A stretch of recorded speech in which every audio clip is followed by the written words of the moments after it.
साथियों नमस्कार, मैं हरिश्चंद्र बंडवाल इस वीडियो में आप सभी का स्वागत करता हूं। घुसपैठियों के लिए दोस्तों काल बन गए हैं उत्तराखंड के मुख्यमंत्री पुष्कर सिंह धामी। अभी होली का पर्व बड़े ही सुखद वातावरण में समाप्त हुआ दोस्तों, और वो भी उत्तर प्रदेश जैसे राज्य में जहां हिंसा का, सांप्रदायिक हिंसा का एक बड़ा इतिहास है। एक साथ जुमे का दिन और होली, और उसके बाद भी जिस तरीके से ये पूरा माहौल होली के रंग में सराबोर होकर बीता, ये वास्तव में उत्साहित करने वाला है दोस्तों। इसको सराहना चाहिए सब, हर किसी को। लेकिन इन खबरों के बीच में उत्तराखंड में जो हो रहा है वो लोगों को शायद पता नहीं चला कि किस प्रकार से पुष्कर सिंह धामी घुसपैठियों के लिए काल बन गए। और आपको आश्चर्य होगा दोस्तों, एक साथ 465 मजार और 52 मदरसे सील कर दिए गए हैं। यह खबर पहुंची नहीं, पहुंचनी चाहिए, पता तो चले कि हो क्या रहा है। उत्तराखंड जो देवभूमि के नाम से जाना जाता है, वहां पर किस प्रकार से इस्लामीकरण का प्रयास चल रहा है। जमीनों पर कब्जा, जंगलों पर कब्जा, और कब्जा करके उसे अवैध रूप से एक धार्मिक स्वरूप देने की साजिश कैसे हो रहा है। और गनीमत मानिए कि यह धामी सरकार है, जबरदस्त काम कर रही है दोस्तों। मैं सभी को निवेदन करता हूं कि आप कमेंट के साथ जुड़िए। आप सभी को सबसे पहले जय सिया राम, हर हर महादेव इस कमेंट के साथ ही शुरू कीजिए दोस्तों। आपको खबर दिखाता हूं, ये खबर देखिए। उत्तराखंड में अवैध मदरसों पर धामी सरकार का शिकंजा, 52 से ज्यादा मदरसे सील। और ये जो हिस्सा है ना, ये भारत नेपाल बॉर्डर से लेकर देहरादून के विकास नगर तक 50 से अधिक मदरसे हैं जिसको सील किया गया है। ये कोई नियम कानून नहीं मान रहे थे, बिना रजिस्ट्रेशन, बिना किसी नियम के चल रहे हैं। पढ़ाने वाले भी वैसे ही, पढ़ने वाले भी वैसे ही, उनके पेरेंट्स भी, उनको कोई फर्क नहीं पड़ता। लेकिन जैसे ही पुष्कर सिंह धामी को पता चला दोस्तों, उन्होंने सख्त रुख अपना लिया। और ये जो कार्रवाई हुई है ना, 52 मदरसों को जो सील किया गया है, ये सिर्फ 15 दिनों के भीतर जो अवैध रूप से संचालित थे सबको सील किया जा चुका है। खुद मुख्यमंत्री के निर्देश पर आप देखिए, देहरादून के विकास नगर में 12, उधम सिंह नगर जिले के खटीमा में 9 अवैध मदरसे हैं। और इसके अलावा विभिन्न जिलों में 31 मदरसों पर कार्रवाई हो चुकी है। और इन इलाकों में दोस्तों देखिए, अब हिंदू भी जागरूक है, वो समझ रहे हैं कि गड़बड़ी क्या हो रही है, कहां से हो रही है। उत्तराखंड के पछबादून और अन्य इलाकों में ये शिकायतें मिल रही थी कि बड़े पैमाने पर अवैध मदरसे फैलते चले जा रहे हैं। यहां धर्म की आड़ में जनसंख्या असंतुलन की कोशिश भी हो रही है। और सिर्फ मदरसों की बात नहीं है दोस्तों, मजार की बात नहीं है, जमीन पर अवैध कब्जे का भी खेल चल रहा है। सब कुछ एक साथ हो रहा है। और आप सोचिए, ये देवभूमि का हाल है, मतलब जहां कुछ है ही नहीं।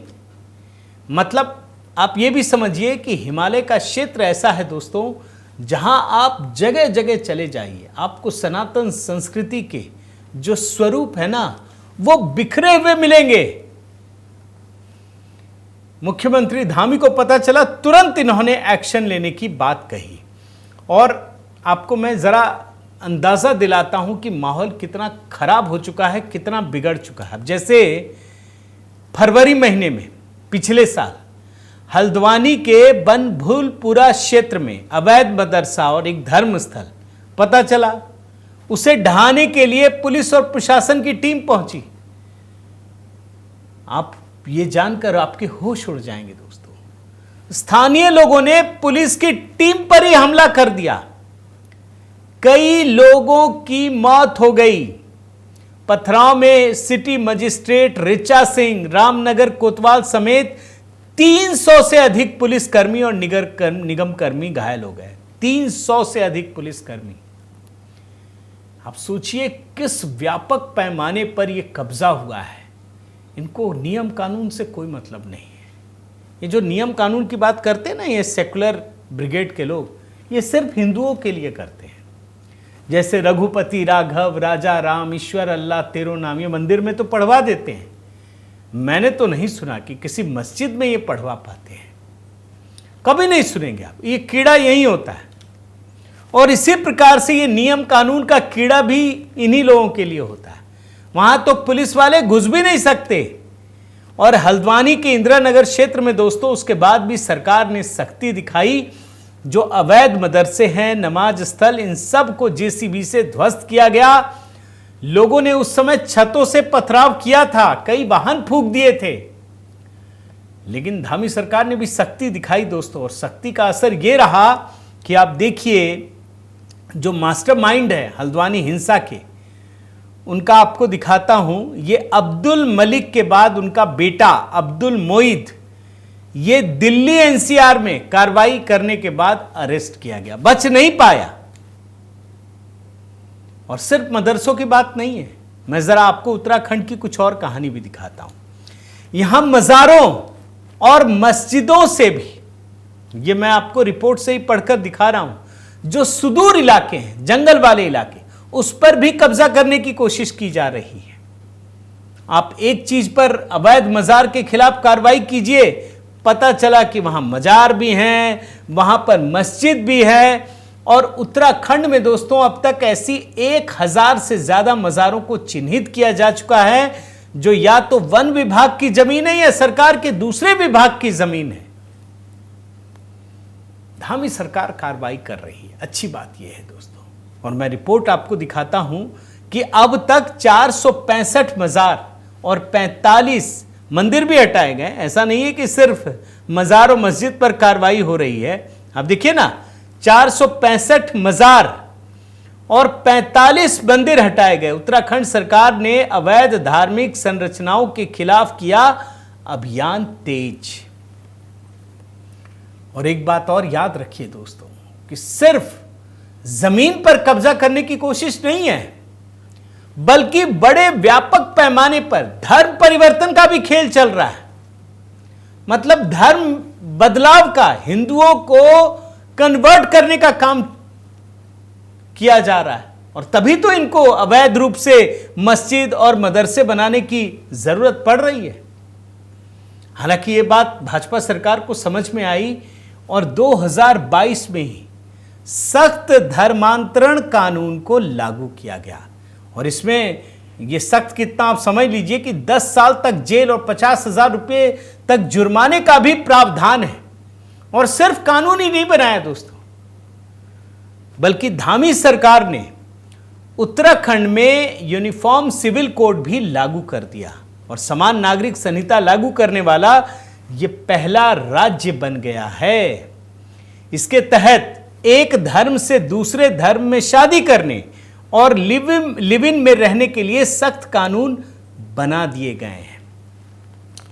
और अगर उत्तराखंड में ऐसा करना पड़ रहा है तो आप यकीन मानिए पूरे भारत की परिस्थितियां बड़ी गंभीर हैं। कम से कम धर्म के मामले में ये जो सेकुलरिज्म का कीड़ा है ना, वो कैसे इस देश को खोखला बना रहा है वो भी आप समझिए। और ये सब कुछ कांग्रेस के दौर में हो रहा है दोस्तों। आपने तो अभी देखा होगा कि कर्नाटक में मुसलमानों को कॉन्ट्रैक्ट में रिजर्वेशन दे दिया गया, सरकारी ठेके में, ठेकेदारी में। ये कहते हैं कि ये सेकुलर राज्य, सेकुलर राज्य, ये इस्लामिक राज्य बनाना चाहते हैं। भाई, धर्म के आधार पर रिजर्वेशन सरकारी कॉन्ट्रैक्ट में आपने और किसी धर्म को नहीं दिया, आपने ईसाइयों को नहीं दिया, आपने बौद्ध को, जैन को, सिखों को, किसी को नहीं दिया। आपने किसको दिया? सिर्फ मुसलमानों को। और उत्तराखंड में मैं आपको बताऊं कि कांग्रेस के दौर में सिर्फ उत्तराखंड नहीं, बल्कि हिमाचल प्रदेश जैसे पहाड़ी राज्य और तो और झारखंड में जो आदिवासी राज्य है वहां पर भी मुस्लिम आबादी तेजी से बढ़ रही है। और मैं तो आपको बताऊं दोस्तों, उत्तराखंड में कई ऐसे गांव हैं जहां हिंदुओं की आबादी बहुत तेजी से घटी है, और इस देवभूमि में हिंदू ही कई गांवों में अल्पसंख्यक बन गए। आप देखिए, मैं आपको इसका हेडर पढ़ता हूं, उत्तराखंड डेमोग्राफी चेंज। उत्तराखंड के देहरादून के 28 हिंदू बाहुल्य गांवों में अल्पसंख्यक हुए हिंदू, तेजी से बढ़ गई मुस्लिम आबादी। मैं आपको जनगणना बताता हूं, आपको सब कुछ समझ में आ जाएगा। 2001 में जब जनगणना हुई थी ना, सेंसस, हिंदुओं की आबादी थी 84.95% और मुस्लिम की आबादी 11.92%। अब आइए 2011 में, 10 साल बाद, हिंदुओं की आबादी घटकर हो गई 82.97% और मुस्लिमों की आबादी 2% बढ़ गई 13.95%। 2001 से 2011, 2001 में हिंदुओं की आबादी 84.95% और अब हो गई है 82.97%, यानी 85 से 83, अगर एक रफ फिगर आपको बताऊं तो। और मुसलमानों की आबादी 11.92, यानी अगर मान लीजिए 12, तो 12 से 14%, 2% बढ़ गई। कैसे बढ़ गया?